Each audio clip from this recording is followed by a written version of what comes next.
Hi viewers, మనం వచ్చేసి first language Telugu వచ్చేసి ఫస్ట్ స్టాండర్డ్ చూస్తూ ఉన్నాము. తెలంగాణ గవర్నమెంట్ది వచ్చేసి ఓడ ఓ ఓ ఔ అనేటువంటి అక్షరాలు అనేటువంటిది ఈ యొక్క లెసన్లో వస్తూ ఉన్నాయి.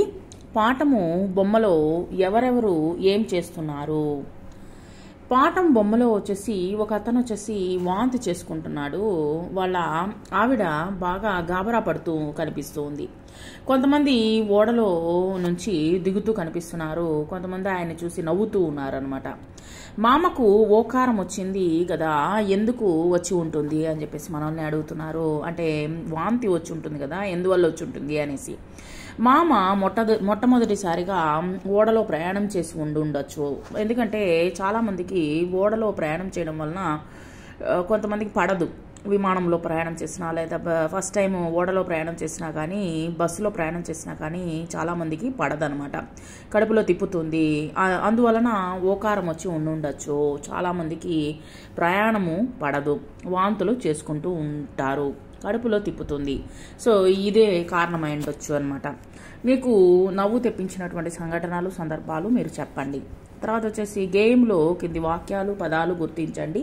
వాక్యాల కింద గీత గీసి పదాలకు గోళం చుట్టండి. ఇక్కడ చూడండి.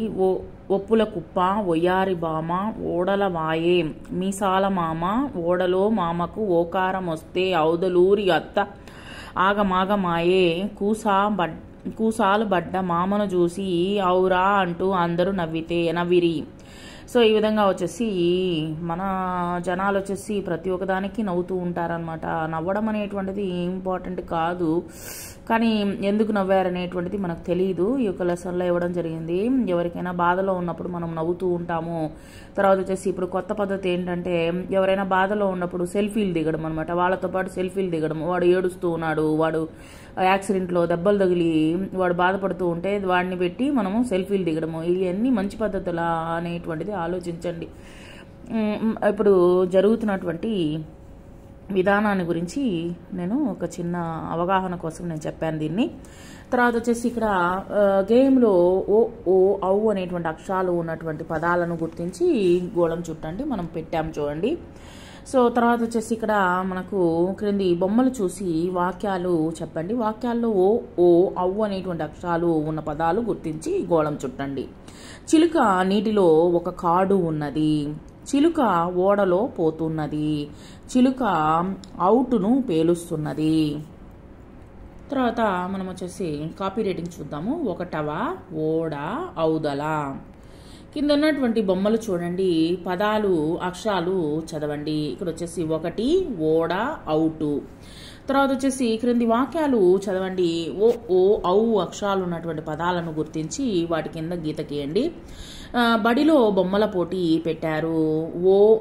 ఓబులేసు ఒంటె బొమ్మ గీసిండు. అంటే ఓబులేసు అనేటువంటి పిల్లవాడు ఒంటె బొమ్మని గీశాడు. గోపి ఓడ బొమ్మ గీసిండు. గోపి వచ్చేసి ఓడ బొమ్మని గీశాడు. విమల అవుట్ బొమ్మ గీసింది. అవుట్ అంటే టపాసుల బొమ్మ గీసింది. పోటీలో ఓబులేసు గెలిచిండు. ఓబులేసు అనేటువంటి పిల్లవాడు గెలిచాడనమాట. కింది బొమ్మ చూడండి. బొమ్మలో ఏమున్నాయో కథను ఊహించి చెప్పండి. ఇక్కడ వచ్చేసి ఒక పడవ నదిలో వెళ్తున్నది. అందులో టపాకాయలు కొన్ని ఉన్నాయన్నమాట. ఎలుకను పట్టాలన్నటువంటి ఉద్దేశాలతో టపాకాయలు పడవలో వేయటం జరిగింది. కానీ ఏమైంది, ఎలుకను పట్టబోయి పడవ మొత్తం కాలిపోయింది. ఇది నేను రాసినటువంటి ఒక ఊహించి రాసినటువంటి ఒక కథ అన్నమాట. Thank you very much.